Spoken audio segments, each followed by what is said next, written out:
Hello जी student, कैसे हैं आप। Welcome to my YouTube channel maths advance classes. और आज जो हम देखने वाले हैं वो देखने वाले हैं क्लास 10th का एनसीईआरटी मैथ्स चैप्टर 1 एक्सरसाइज 1.3 का क्वेश्चन नंबर फर्स्ट। और क्वेश्चन नंबर फर्स्ट हम जो देखने वाले हैं वो धुआंधार करने वाले हैं। वो कैसे देखते हैं तो देखें। क्वेश्चन नंबर 1 में जो हमें बोला है वो बोला है प्रूव। क्वेश्चन नंबर 1 में क्या बोला है, prove that root 5 is irrational. हमें क्या प्रूव करना है कि रूट 5 कैसा है, इरेशनल है। तो इसे हम कैसे प्रूव कर सकते हैं, तो सबसे पहले हम इसका सॉल्यूशन स्टार्ट करते हैं। इसका सॉल्यूशन स्टार्ट करते हैं। सॉल्यूशन सबसे पहले हम इसको कभी भी ऐसे क्वेश्चन को जबकि रूट 5 1/√5 या रूट 2 या रूट 3 या 1/√3 जब भी इस तरीके के क्वेश्चन हमें प्रूव करने के लिए बोले जाते हैं कि ये प्रूव कीजिए कि ये इरेशनल है, तो इनको कौन से मेथड से यूज करते हैं या कौन से मेथड से इन्हें सॉल्यूशन करते हैं, तो कैसे प्रूव करते हैं तो हम देखते हैं।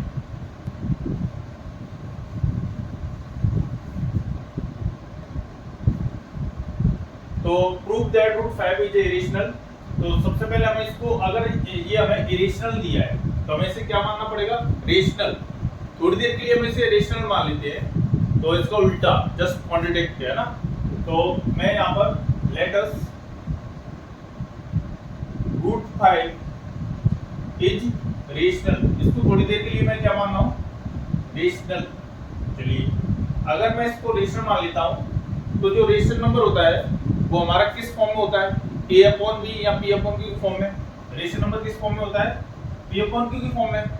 तो ये वाला जो नंबर है रूट 5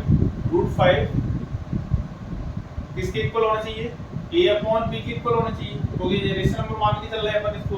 और a और b यहाँ पर कौन से नंबर होते हैं, a और b होते हैं कोप्राइम नंबर। कोप्राइम नंबर का मतलब है 2/3। यहाँ पर इनका जो एचसीएफ होगा, इन दोनों नंबर का जो एचसीएफ होगा वो सिर्फ और सिर्फ 1 होगा। तो एचसीएफ, जिन नंबर का एचसीएफ कितना हो, जिन नंबर का एचसीएफ 1 हो, वो कैसे नंबर होते हैं, कोप्राइम नंबर होते हैं। जैसे अगर मैंने लिख दिया 15 और मैंने लिख दिया 7, ये भी कैसे नंबर है, कोप्राइम नंबर है। क्योंकि इन दोनों का एचसीएफ निकालोगे तो 1 ही आएगा। मतलब जो केवल 1 से डिवाइड हो और किसी से नहीं, कोप्राइम नंबर है। ठीक है, तो इसको मैं क्या बताना चाह रहा था, मैंने कहा कि a और b कैसे नंबर होंगे, यहाँ पर जो भी रेशनल नंबर की फॉर्म में है, जो a और b होंगे वो यहाँ पर कोप्राइम नंबर होंगे। तो यहाँ हम लिखेंगे where a and b are coprime integer. कैसे इंटीजर से, ये coprime integer. And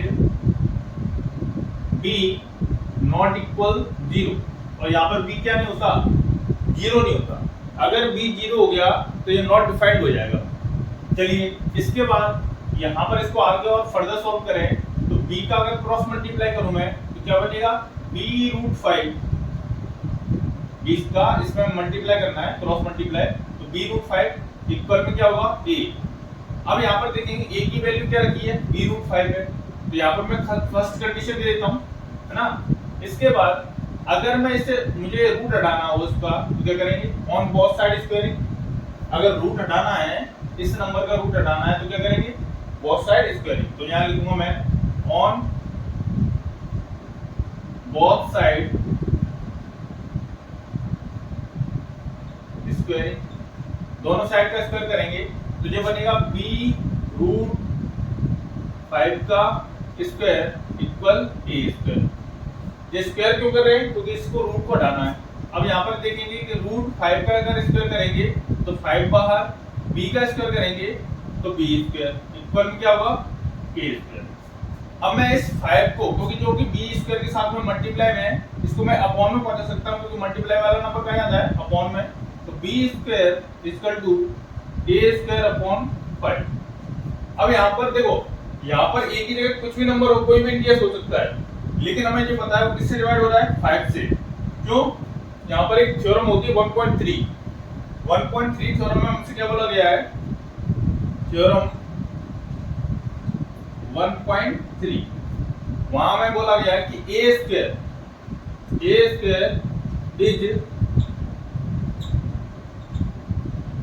divisible by 5। अगर ए स्क्वायर कोई भी इंटीजर हो सकता है, यहाँ पर ए स्क्वायर अगर डिवाइड हो रहा है किससे 5 से, A square is divisible by 5, then A is also divisible by 5। तो यहाँ पर क्या कह दिया कि अगर ए स्क्वायर 5 से डिवाइड हो रहा है तो अकेला ए भी होगा ना, तो वो भी किससे डिवाइड होगा 5 से। जैसे मैं एक रीजन बताता हूँ, जैसे मैंने कहा 15 है, वो किससे डिवाइड हो रहा है 5 से, तो 15 का जो स्क्वायर होगा वो भी क्या 5 से डिवाइड होगा, बिल्कुल होगा। 15 का स्क्वायर भी किससे होगा 5 से डिवाइड हो जाएगा। और एग्जांपल देख लेते हैं, जैसे मान लो 25 है, 25 5 का स्क्वायर होता है, वो क्या 5 से डिवाइड हो रहा है, यस, तो अकेला 5 होगा तो भी क्या 5 से डिवाइड होगा, क्योंकि 5 का स्क्वायर 25 होता है, ये 5 से डिवाइड हो रहा है तो अकेला 5 भी होगा ना, तो किससे डिवाइड हो जाएगा 5 से। तो यहाँ पर कोई भी इंटीजर हो सकता है, लेकिन वो हमें पता है कि 5 से डिवाइड हो रहा है ना। चलो आगे देखते हैं। आगे मैं इसको सॉल्व करता हूँ, तो ये कौन सी कंडीशन बन गई, सेकंड या सेकंड इक्वेशन बन गई। तो यहाँ पर अगर ए को कौन डिवाइड कर रहा था, ए को डिवाइड कर रहा था 5, तो मैं इसको लिख सकता हूँ a इक्वल 5 और साथ में लगा सकता हूँ मैं c के m जो भी लगाना हो, तो 5m यहाँ पे लिख दूंगा, where m is an integer। m क्या है, एक इंटीजर। यहाँ पर m क्या है, एक इंटीजर। अब इसका मतलब समझ में नहीं आया होगा तो मैं समझाता हूँ। जैसे मान लो 50 लिखा है और इक्वल में a है, a कोई इंटीजर है, मतलब a को कौन डिवाइड कर रहा था 5, तो 5 नीचे जो आएगा। तो मान लो अगर मैं इसके फैक्टर करूं 15 के 5 into 3 और इक्वल में 5 3 है 15, तभी तो ये 15 के बराबर होगा। तो यहाँ पर मैं इंटीजर इसके साथ क्यों मान रहा हूँ, जैसे मैं यहाँ पर क्या था 5 था और साथ में मैंने मान लिया था m, तो m क्यों मान रहा हूँ, क्योंकि यहाँ पर जो नंबर है ना 3 वो इंटीजर है, वो इंटीजर है, यानी इसके साथ में इसलिए माना क्योंकि तभी तो इक्वल पार्ट होगा। 5 जैसे 15 है, 15 के अपॉन में क्या जाएगा 5 ही तो जाएगा, तो यहाँ पर इक्वल में 3, तो 5 से अगर मैं कैंसिल करूं तो 3 इक्वल 3 तभी तो आएगा, तभी तो ये दोनों बैलेंस होंगे। यानी कि यहाँ पर कोई इंटीजर मानना पड़ेगा। टोटल मिला के कहने का पार्ट ये है कि यहाँ पर जो a है वो इससे बड़ा होगा तभी तो डिवाइड हो रहा है, या फिर इसके इक्वल होगा, तो यहाँ पर कोई इंटीजर लेना पड़ेगा। मान लो इसके इक्वल हो जाता है, मान लो यहाँ पर 5 इक्वल 5 है, अब कहोगे सर यहाँ पर m क्यों मान लिया, तो यहाँ पर बन भी तो सकता है 5 into 1 तभी तो इक्वल हो रहे हैं, तो 5 इक्वल 5, तो यहाँ पर कोई मैंने इंटीजर मान लिया, तो a इक्वल 5m, इसको ऐसे लिखा जाता है ना। तो इंटीजर आपको लेना है क्योंकि a को कौन डिवाइड कर रहा था 5। तो देखते हैं आगे, यहाँ पर अब मैं a की वैल्यू पुटिंग करने वाला हूँ। a की वैल्यू कितनी थी फर्स्ट से, यहाँ लिखने वाला मैं putting the value of a from first, putting the value of a from first से मैं वैल्यू पुट करने वाला हूँ a की। तो यहाँ पर a की वैल्यू कितनी थी, a की वैल्यू b रूट 5 इक्वल में क्या चल रहा था 5m, इक्वल में 5m। अब मैं यहाँ पर करने वाला हूँ, तो यहाँ पर देखिए, अब यहाँ पर b रूट 5 है इक्वल में 5m है, तो मैं यहाँ पर लिख लेता हूँ b रूट 5 इक्वल 5m।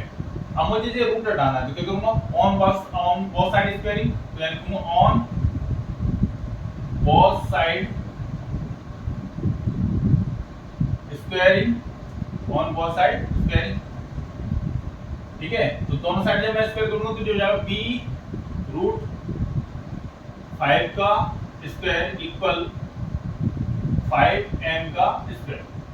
अब मैं जब यहाँ पर रूट 5 का स्क्वायर करूंगा तो 5 बाहर निकलेगा, और b का स्क्वायर करूंगा तो क्या होगा b स्क्वायर इक्वल में 5 का स्क्वायर कितना होता है 25 और m का m स्क्वायर। तो यहाँ पर मैं क्या कर सकता हूँ b बी स्क्वायर के मल्टीपल में है ये, जो कि मैं काम कर सकता हूँ इसको 5 को इसके अपॉन में, तो 25 m स्क्वायर, और नीचे ये 5 आ जाएगा, तो 5 यहाँ आ गया। 5 से जब मैंने इसको कैंसिल किया तो बी स्क्वायर इक्वल कितना निकल के आया 5m स्क्वायर। अब इस 5 को मैं इसके नीचे पहुंचा सकता हूँ क्योंकि मल्टीप्लाई में है, तो 5 को अगर मैंने इसके नीचे पहुंचा दिया तो यहाँ पर क्या रह जाएगा ओनली m स्क्वायर। अब मैं यहाँ पर क्या कह सकता हूँ, सेम जैसे मैंने यहाँ पर बोला था कि a स्क्वायर को कौन डिवाइड कर रहा था 5, तो यहाँ पर b स्क्वायर कौन डिवाइड कर रहा है 5, तो यहाँ पर मैं कह सकता हूँ कि a को भी a स्क्वायर और b स्क्वायर दोनों किससे डिवाइड हो रहे हैं 5 से, लेकिन a और b जो हमने इंटीजर्स माने थे वो कैसे माने थे कोप्राइम। कोप्राइम इंटीजर्स का मतलब जिनका HCF 1 हो। अगर ये कोप्राइम इंटीजर्स नहीं है, अगर ये कोप्राइम इंटीजर्स नहीं है तो यानी कि ये कैसा नंबर है इरेशनल। अगर ये कोप्राइम इंटीजर्स होते तो कैसा नंबर होता रेशनल। यानी कि हमने ये प्रूव कर दिया कि a और b ये और ये वाला नंबर वो दोनों किससे डिवाइड हो रहे हैं 5 से, इसका मतलब ये कोप्राइम इंटीजर्स नहीं है। अगर नहीं है तो ये कैसे नंबर है, ये इरेशनल नंबर होगा। यानी कि जो हमने कॉन्ट्रडिक्शन मेथड लगाया था, यानी कि जो हमने लगाया था कि √5 एक रेशनल मान के चले थे, वो गलत हो गया। क्यों? क्योंकि ये कोप्राइम नंबर नहीं निकले। ठीक है, मैं यहाँ पर फाइनल क्या कह सकता हूँ, वही थ्योरम 1.3 फिर दोबारा से लगा सकता हूँ और बोल सकता हूँ क्या, मैं बोल सकता हूँ, चलो मैं यहाँ पे लिख के बता देता हूँ, इसको नोट डाउन कर लें।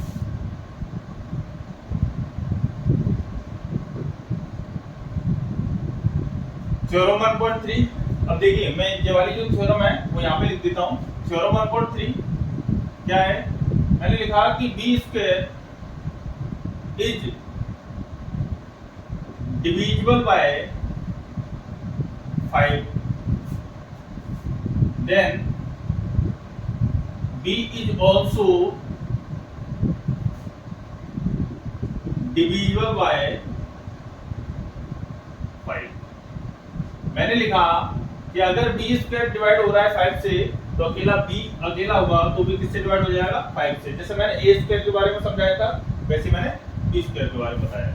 तो यहाँ पर अगर मैं आगे और फर्दर सॉल्व करूं इसको, तो मुझे ये बताओ कि कौन सी कंडीशन होगी, थर्ड, फ्रॉम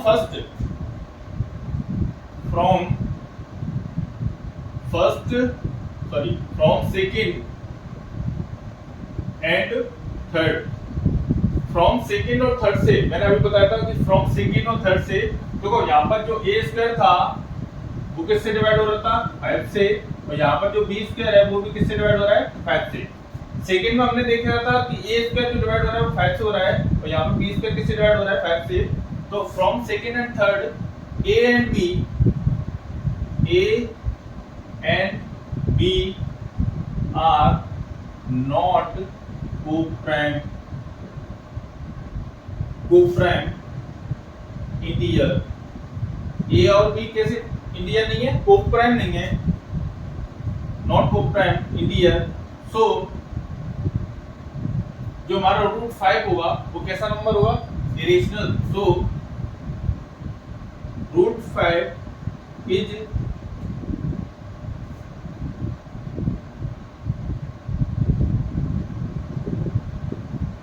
इरेशनल।